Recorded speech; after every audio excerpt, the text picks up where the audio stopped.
এখানে শুধু only classroom. এখানে শুধুমাত্র ক্লাসের সময় ব্যবহার করা হয়। 20খানা হিফজের দরজগাহ আছে, 20খানা শ্রেণীকক্ষ আছে, আর এদের থাকার আবাসিক স্থানটা অন্য জায়গা। এবং সামনে দেখছেন যে বিল্ডিং, ওটা আমার দ্বারা অন্ধ আছে, দৃষ্টিহীন ছাত্র, তাদেরকে অ্যাটাচ বাথরুম সহ ওদেরকে সুবিধা করে দেওয়া হচ্ছে। এবং পিছনে বিস্তারিত জায়গা আছে, পুকুর আছে, অনেক দূর পর্যন্ত আমরা করেছি। আর সামনে ছেলেরা খেলছে দেখছেন। আলহামদুলিল্লাহ আমাদের এই বিল্ডিংয়ের মধ্যে সুসজ্জিত পাথর থেকে শুরু করে মার্বেল, খুব উন্নত মানের বিল্ডিং করা হয়েছে, যাতে করে হিফজের কোরআনের সম্মানের দিকে খেয়াল করে সেই হিসাবে আমরা ক্লাসরুমগুলো বানিয়ে দিয়েছি।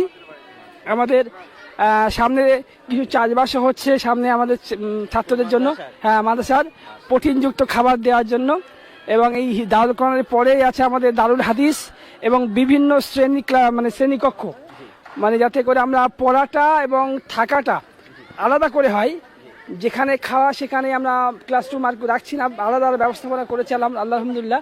এবং আমরা আগামীতে আরও উন্নত মানের শিক্ষা প্রদান করার জন্যে আমরা সর্বদা প্রচেষ্টা করছি। আপনাদের দোয়া সঙ্গে থাকলে ইনশাল্লাহ আগামীতে আমরা আরও নার্সিং কলেজ এবং আগামীতে আমরা ইনশাল্লাহ MBBS এর জন্য যে কলেজ করার জন্য আমরা পরিকল্পনা আছে, খুব শীঘ্রই আমাদের কাজ শুরু হবে।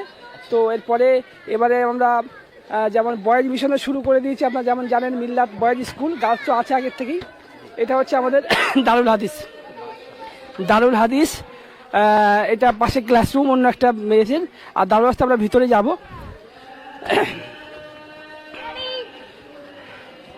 এটা হচ্ছে দারুল হাদিস, যেখানে হাদিস শাস্ত্র স্নাতক বছর মাওলানা যে বছর ফারেক হয় সে এখানে ক্লাস করে। আপনি দেখছেন বুখারী মুসলিম হাদিসের 10টা কিতাব পড়ানো হয়। এটা হচ্ছে ক্লাসরুম।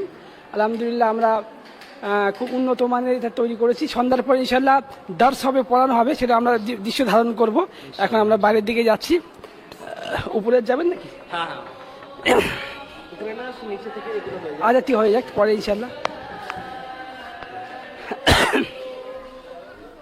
উপরেও ক্লাসরুম আছে, আমরা পরে যাব। এখন নিচে এটা ক্লাসরুম, নিচে একটা ক্লাসরুম, ওপরে একটা ক্লাসরুম আলাদা করা আছে। এবং বিভিন্ন ক্লাস আছে দৌড়াইয়ের সঙ্গে সঙ্গে। এবং এটা বাচ্চাদের আপাতত রুম করা হয়েছে, ওপরে লাইব্রেরি হবে, তার প্রস্তুতি নেওয়া হচ্ছে। এদিকে যাওয়া যাক। সামনে হাউস দেখতে পাচ্ছেন, অজু করার জন্য প্রশস্ত জায়গা, যাতে অনেক ছাত্র একসঙ্গে অজু করতে পারে, জায়গা সংকীর্ণ নেই।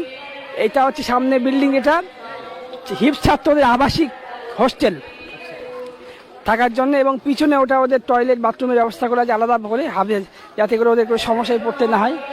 আর পুরো বিল্ডিংটা দেখতে পাচ্ছেন নিউ ভবন এটা। এবং আমাদের পুরোনো একটা বিল্ডিং আছে, সেখানেও আলহামদুলিল্লাহ বাচ্চারা থাকে। এখানে যারা দু চোখে স্বপ্ন নিয়ে এসেছি মোরা এই সুদূর জ্ঞানের সেরা ঠিকানা দারুল উলুম কালিকাপুর। মেধা বিকাশের উদার আকাশ পেয়েছি মোরা ভরপুর। হেরার আলো হৃদয় মেখেছি, শুনেছি সোফার পবিত্র সুর। মেধা বিকাশের উদার আকাশ